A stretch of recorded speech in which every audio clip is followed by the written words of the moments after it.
Il-5 kapitli, politika aħjar. Bejnietna, dan hu l-iktar kapitlu favorit tiegħi.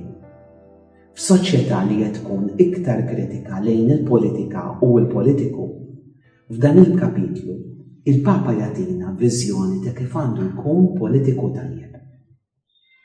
Il-Papa jibda billi jgħid li d-dinja hija ċana għal politika aħjar, waħda li verament qiegħda għas-servizz tal-ġid komuni.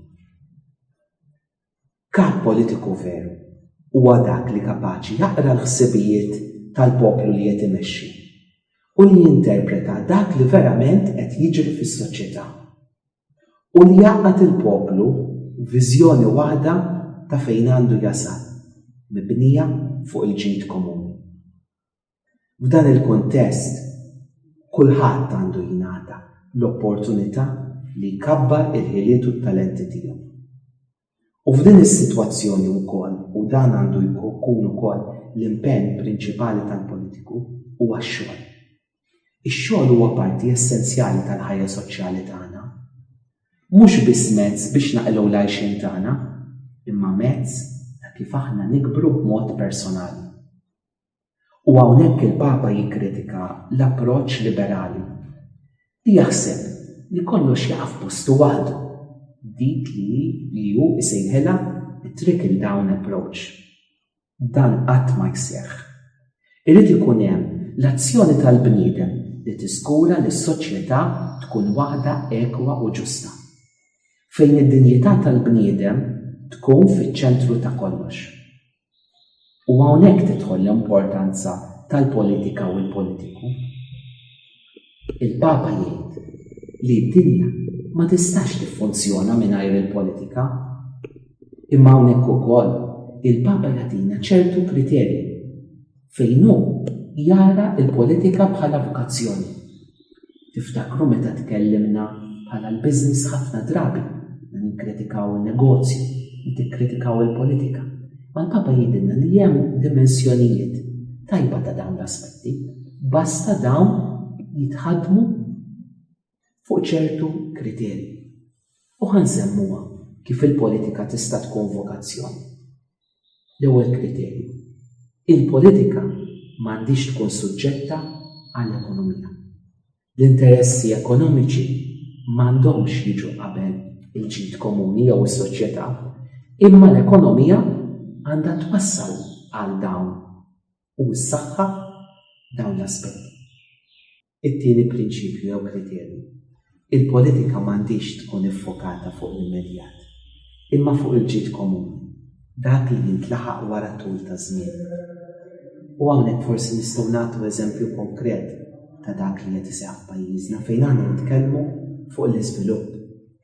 U ma nitkellmux biss fuq l-immedjat, imma fuq l-impatt li se jħalli fuq lidna fuq l-ambjent ta' madwarna, dak li huma se jgawdu fil-futur. Dawn u temi oħra jekk aħna ma naħsbux fl-immedjat, imma fuq l-impatt li se jħalli fis-soċjetà fit-tul mhux se jrebaħ voti. Ma dan huwa dak li titlob il-ġustizzja. Il-politika għandha tara wkoll li tibni komunitajiet fuq kull livell tal-ħajja soċjali, b'tali mod li tnaqqas l-impatt negattiv tal-globalizzazzjoni. Meta aħna referejna għal baħħ li jinħoloq, politika għandha tkun fattur li taqgħad, mhux li tiflet. Ir-raba' prinċipju. Il-politika għandha tara li tibni u tistruttura soċjetà fejn ħadd ma jbagħat il-faqar, billi tara pereżempju li jinħolqu impjiegi adekwati għal kulħadd. Franġisku jara potenzjal kbir fil-politiku li jista' jkun ukoll ambizzjuż li ħares lil mill-konfini ta' pajjiżu biex jinstabu soluzzjonijiet ukoll għal problemi internazzjonali għat-traffikar tan-nies, il-kummerċ tal-armi, it-terrorizmu u l-kriminalità organizzata. U jitkellem ukoll mod interessanti minn dik li hi l-karità politika li twassal lill-kapijiet tal-gvern biex isibu punt ta' ftehim tal-inqas fuq ċertu affarijiet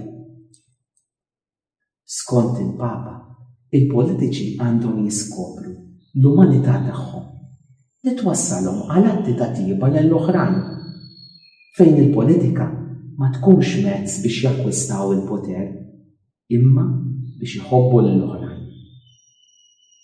Bħarsu lejn il-futur, il-politiku għandu jaħseb x'kien jiġi biex itemm il-karriera politika tiegħu u jistaqsi lilu nnifsu mhux kemm nies ivvotawli, jew kemm għandi immaġni tajba ma' dawn in-nies, imma għandu jistaqsi lilu nnifsu kemm għamil ġid u kif l-għażliet tiegħi verament bidlu l-ħajja tan-nies.